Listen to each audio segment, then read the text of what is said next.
Hello friends, welcome to my channel target law field. और आज का हम टॉपिक कवर करने वाले हैं अपना लीगल राइट्स एंड ड्यूटी, विधिक अधिकार व कर्तव्य। और हम सबसे पहले इसमें देखने वाले हैं कि विधिक अधिकार क्या है, उसकी डेफिनेशंस क्या है और ज्यूरिस्टों ने अपने अपने क्या व्यू रखे हैं जो कि विधिक अधिकार व ड्यूटी से संबंधित है। तो सबसे पहले चलते हैं कि विधिक अधिकार का अर्थ क्या होता है। देखो, विधिक अधिकार क्या है? विधिक अधिकार वह कार्य है जो विधि के द्वारा परमिशन दी गई है कि आप इस कार्य को कर सकते हो फ्रीली होके। और वो फ्रीली होके तो कर ही सकते हैं। यदि उसका कोई वॉल्यूशन करता है, कोई हनन करता है, तो उन अधिकारों को विधि ही प्रोटेक्ट करती है। तो ऐसे कुछ कार्य जो विधि द्वारा अनुज्ञात कार्य का मानक है, मतलब जो कार्य विधि के द्वारा मान्य है, उनको कहा जाएगा? उनको कहा जाएगा विधिक अधिकार। और जो विधिक अधिकार है वो नैतिक अधिकार और सामाजिक अधिकारों से बिल्कुल भिन्न है। क्यों ऐसा? इसलिए है क्योंकि जब हम सामाजिक अधिकारों का या नैतिक अधिकारों का उल्लंघन करते हैं, तो वहाँ पे जो अनुशासित होती है या वहाँ पे जो हमें पनिशमेंट दी जाती है, तो वो सोशली ही दी जाती है। समाज में जो पनिशमेंट उसके लिए डिसाइड होगी, समाज ने जो की होगी वही दी जाती है। लेकिन यदि विधिक अधिकारों का उल्लंघन होता है, तो वहाँ पे राज्य जो है, इसका वर्षण होने पर, हमारे अधिकारों का अतिक्रमण होने पर प्रतिशत ही उसको अनुशासित करती है। मतलब पनिशमेंट किसके द्वारा जाएगी? स्टेट के द्वारा दी जाती है। अब आते हैं कि विधि शास्त्रियों द्वारा परिभाषाएं कुछ विधि शास्त्रियों ने परिभाषा देखी है। कुछ मेन जो है मैंने लिखे थे, जो है सेवनी, कांट, एहरिंग और सामंत। तो सबसे पहले सेवनी की डेफिनेशन देख लेते हैं। वो क्या कहते हैं विधिक अधिकारों के बारे में? वो कहते हैं कि विधिक अधिकारों को शक्ति माना जाता है। वो क्यों माना जाता है? अब एक छोटी सी बात है, यदि हमें कोई अधिकार दे दे तो ऑटोमेटिकली हमारे अंदर एक स्पेशल पावर आ जाएगी। मतलब एक पावर तो आ जाएगी अंदर कि अब तो मुझे इस चीज़ का, ये काम करने की छूट मिल गई है, अब मैं इसे खुल के करूँगा। ठीक है, तो ऑटोमेटिकली वो पावर हमारे अंदर वेस्टेड हो गई। ठीक है, अब दूसरी बात ये, विधिक अधिकार को शक्ति मान लिया। इसका एग्जाम्पल हम इजीमेंट राइट से ले सकते हैं। जैसे यदि कोई व्यक्ति किसी प्रॉपर्टी में 12 साल तक एंजॉय करता है बिना इंटरप्ट के, तो वो क्या हो गया? वो उसकी शक्ति में आ गई, उसके कंट्रोल में आ गई। ठीक है, और उसी कंट्रोल के अकॉर्डिंग ही, उस शक्ति के अकॉर्डिंग ही वो उस एंजॉयमेंट को कन्वर्ट कर सकता है अपने ओनरशिप में। तो ये है कि विधिक अधिकार को शक्ति माना जाता है। दूसरा है कांट। कांट कहते हैं कि जो विधिक अधिकार है ना, वो विशेष अधिकार है, एक प्रकार का विशेष अधिकार है, स्पेशल राइट है। क्योंकि स्पेशल राइट इसलिए भी बोला है क्योंकि विधिक अधिकार जब किसी व्यक्ति को प्राप्त होते हैं ना, तो वो क्या होंगे? वो मान्य तो कोर्ट हमारे पूरे वर्ल्ड में मान्य तो होंगे, साथ में प्रोटेक्ट भी किए जाएंगे, और दूसरे के हनन करने पर उसे पनिशमेंट तक की दी जाएगी बाय स्टेट, बाय लॉ। ठीक है, अब आते हैं एयरिंग। एयरिंग क्या कहते हैं विधिक अधिकार के बारे में? वो कहते हैं कि विधि द्वारा हितों का जो संरक्षण होता है, उसे विधिक अधिकार कहा जाता है। जो विधि ने जिन भी इंटरेस्टों को, किसी भी व्यक्ति के इंटरेस्टों को प्रोटेक्ट किया है, वो सारे इंटरेस्ट क्या माने जाएंगे? विधिक अधिकार मानेंगे। जिनको विधि द्वारा प्रोटेक्ट किया इंटरेस्टों को, वही विधि के अधिकार कहलाते हैं। और सामंत क्या कहते हैं? सामंत कहते हैं कि विधिक अधिकार विधि द्वारा मान्य और संरक्षित है। सबसे क्लियर बात बोली सामंत ने, जो अपनी दोनों बातों को इंक्लूड करते हैं, टॉपिक को कवर कर देते हैं। सामंत कहते हैं कि विधिक अधिकार विधि द्वारा मान्य व संरक्षित है। मान्य व संरक्षित है, ये अंडरलाइन करने वाली बात है। सामंत की परिभाषा है मोस्ट इम्पोर्टेंट, और हेयरिंग की मोस्ट इम्पोर्टेंट है, जो कि मैंने लिखी भी है।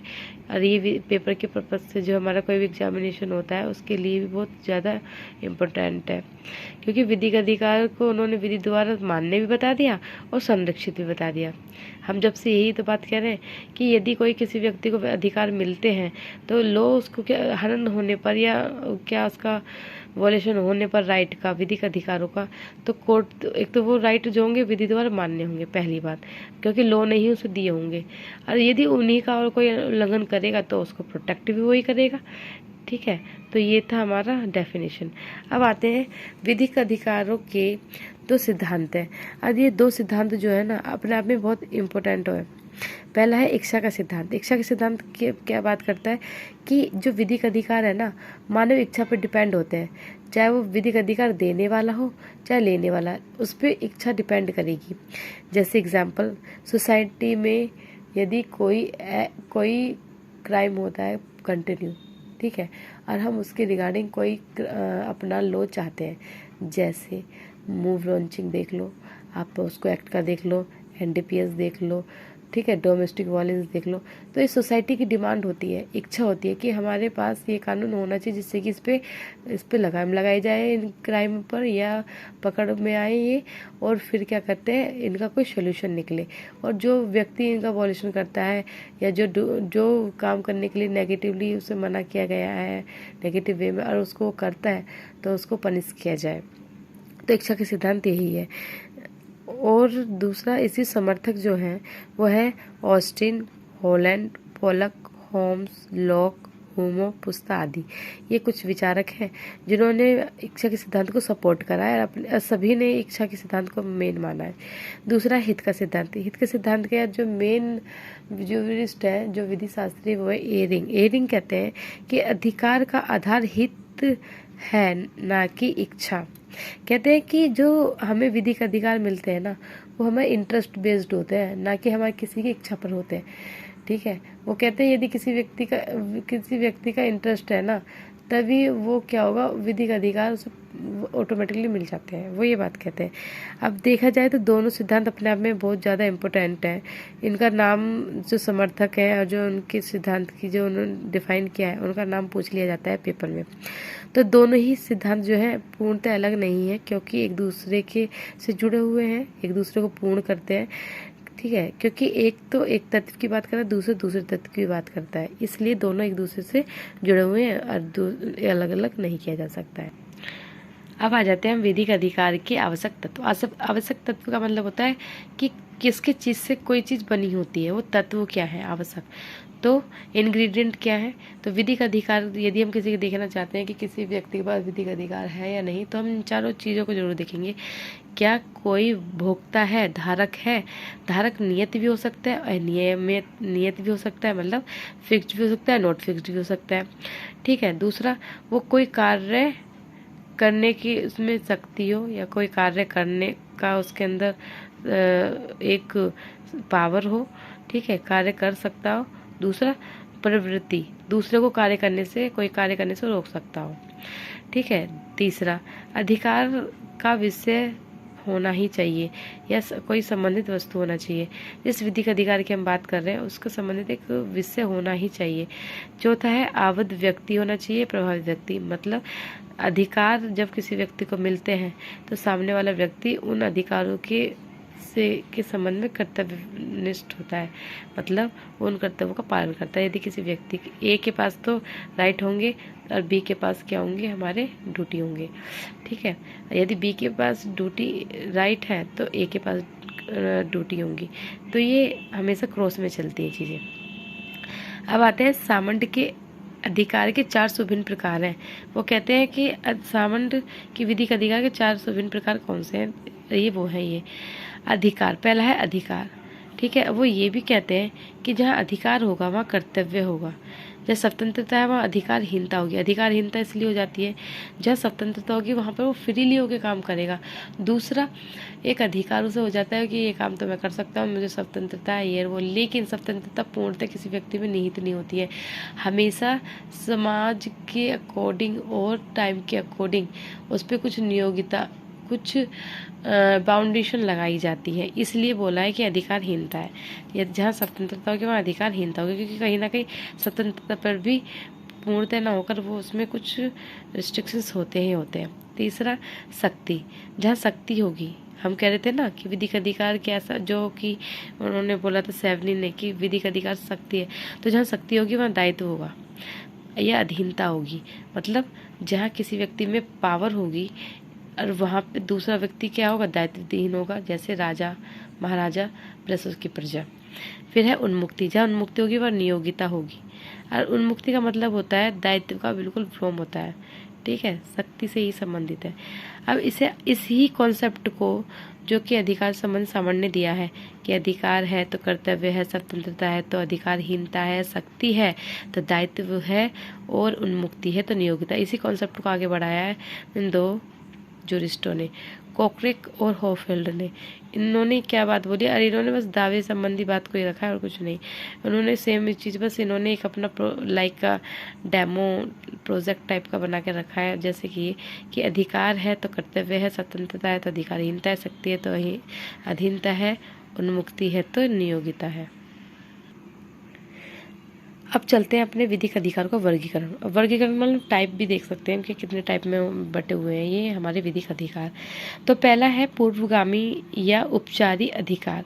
पूर्वगामी अधिकार वो होते हैं जो प्राथमिक अधिकार होते हैं, ठीक है, जब किसी अधिकार का अस्तित्व हो, ठीक है, तो उसे बोलते हैं पूर्वगामी। और उपचारी अधिकार वो होते हैं जो प्राथमिक अधिकार से जुड़े हुए होते हैं अधिकार हैं, ठीक है, इन्हें द्वितीयक अधिकार भी कहा जाता है। ये जैसे हम देख सकते हैं, जैसे ए ने एक प्रॉपर्टी खरीदी। अब जो उसने जो प्रॉपर्टी खरीदी है तो वो तो उसका प्राथमिक अधिकार होगा जो कि पूर्वगामी होगा। लेकिन जब वो उसी प्रॉपर्टी के रिगार्डिंग अपना ईजमेंट का यूज़ कर रहा होगा, ईजमेंट राइट का, तो वहाँ पे वो औपचारिक अधिकार प्राप्त कर रहा होगा, तो वो हो गए हमारे औपचारिक अधिकार, द्वितीयक अधिकार। अब आते हैं पूर्ण व अपूर्ण अधिकार। पूर्ण अधिकार वो होते हैं जो विधि द्वारा मान्य भी होते हैं और संरक्षित भी होते हैं और दूसरा परिवर्तनीय होते हैं। लॉ ही उन्हें इन्फोर्स कराती है, लॉ के द्वारा इन्फोर्स किया जाता है।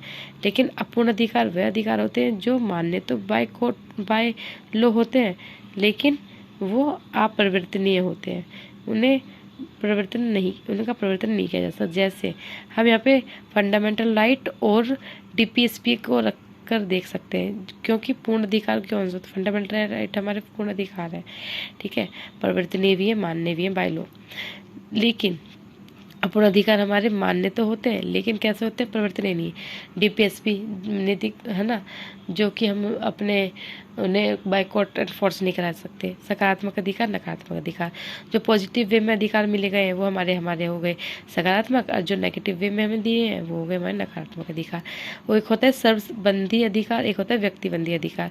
सर्वबंधी अधिकार वो होते हैं जो पूरे वर्ल्ड के अगेंस्ट हमें प्राप्त होते हैं, कि कोई भी व्यक्ति जो हमारे अधिकार को वरिष्ठ करेगा और वर्ल्ड के अगेंस्ट हम फाइल कर सकते हैं उसको प्राप्त करने के लिए, तो हो गए सर्वबंधी अधिकार। और व्यक्तिबंधी अधिकार जो हम किसी पर्टिकुलर व्यक्ति मतलब के से संबंधित होते हैं, उसे बोलते हैं व्यक्तिबंधी अधिकार। एक और संपत्ति का अधिकार, व्यक्तिगत अधिकार। संपत्ति का अधिकार होता है जो संपत्ति से संबंधित है, व्यक्तिबंधी होता है व्यक्ति से संबंधित अधिकार। जो व्यक्ति से संबंधित अधिकार होते हैं तो उसे बोलते हैं व्यक्तिबंधी अधिकार। और जो व्यक्तिगत अधिकार जो किसी व्यक्ति को प्राप्त होते हैं, ठीक है, जैसे कि हमारे व्यक्ति से संबंधित अधिकार हम देख सकते हैं, हमारे फंडामेंटल राइट्स को देख सकते हैं। और संपत्ति के अधिकार में ही हम संपत्ति के अधिकार में आर्टिकल 300 की बात कर सकते हैं, जो संपत्ति के अधिकार की बात करता है। एक ही तो अब होता है सब वस्तु या परवस्तु अधिकार। जो स्वयं की वस्तु पर अधिकार होता है उसे बोलते हैं स्ववस्तु अधिकार, और दूसरों की वस्तु पर अधिकार होता है परवस्तु अधिकार होता है। नीत अधिकार वैश्य अधिकार होते हैं जो हमें बचपन हमारे वह अधिकार होते हैं। नीत अधिकार जब हम पैदा भी नहीं होते हैं ना, जैसे हम बात करें ये ट्रांसफर प्रॉपर्टी एक्ट, तो अनबोर्न चाइल्ड की बात करते हैं, तो वहाँ पे हम कोई बेबी पैदा भी ना हो, एक बार वॉर्म में ही हो, तब भी उसे अपना संपत्ति का अधिकार प्राप्त हो जाता है, तो वो उसमें तभी से निहित हो जाते हैं। दूसरा समाश्रित अधिकार। समाश्रित अधिकार वो अधिकार होते हैं जो किसी कंडीशन पर या किसी सिचुएशन पर बेस्ड होते हैं। अब आते हैं विधिक अधिकार और साम्यगत अधिकार। विधिक अधिकार वो अधिकार होते हैं जो विधि ने दिए, और साम्यगत अधिकार वो होते हैं जो इक्विटी बेस्ड होते हैं, उन्हें बोलते हैं साम्यगत अधिकार। हम बात करते हैं ड्यूटीज़ की, मीन्स कर्तव्य की। तो अधिकार की भांति कर्तव्य को भी वर्गीकरण किया गया है, जैसे सकारात्मक, नकारात्मक कर्तव्य, दूसरा प्राथमिक और द्वितीयक कर्तव्य। जैसे एग्जाम्पल दे रखा है कि किसी को चोट न पहुंचाने का कर्तव्य प्राथमिक कर्तव्य है, और चोट पहुंचाने के बाद जो कंपनसेशन देना होगा वो नकारात्मक कर्तव्य है। अधिकार कर्तव्य अधिकार और कर्तव्य एक दूसरे से संबंधित हैं, जिन्हें अलग नहीं किया जा सकता। एक का अस्तित्व दूसरे पर डिपेंड होता है।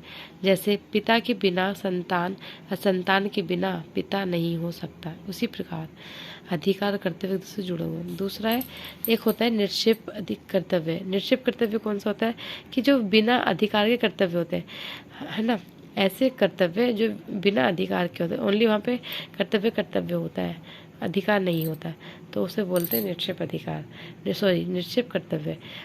ऑप्शन के अनुसार निक्षेप कर्तव्यों में 4 चीज़ों को देखा गया है। पहला, स्वयं के प्रति कर्तव्य, मतलब निक्षेप कर्तव्य कहाँ माना जाएगा क्वेश्चन के अकॉर्डिंग, वो कहते हैं जहाँ स्वयं के प्रति कर्तव्य हो किसी व्यक्ति का, तो वो निक्षेप कर्तव्य हो गया। दूसरा, साधारण मतलब समाज के प्रति जो कर्तव्य होते हैं, वो कर्तव्य कैसे माने जाते हैं, वो कर्तव्य माने जाते हैं हमारे निक्षेप कर्तव्य। और जो कर्तव्य संप्रभु के प्रति होते हैं, हमारे राजा महाराजा के प्रति, संप्रभु हमारे गवर्नमेंट के प्रति जो होते हैं, उसे बोलते हैं हमारे निक्षेप कर्तव्य। और नेक्स्ट है अन्य मानवता, पशु ईश्वर आदि के प्रति जो कर्तव्य होते हैं, उन्हें बोला जाता है निक्षेप कर्तव्य। तो ये थे हमारे निक्षेप कर्तव्य के प्रकार कुछ कि कौन कौन से हो सकते हैं। अरे आज हमने देखा कि ड्यूटीज़ के बारे में थोड़ा जाना। दूसरा, हमने फंडामेंटल से टच होते हुए, ह्यूमन राइट से टच होते हुए कुछ बातें रखी जो कि हमारी legal right and legal duty से संबंधित है। तो please watch my video and comment, share my video, also like and subscribe. Thank you.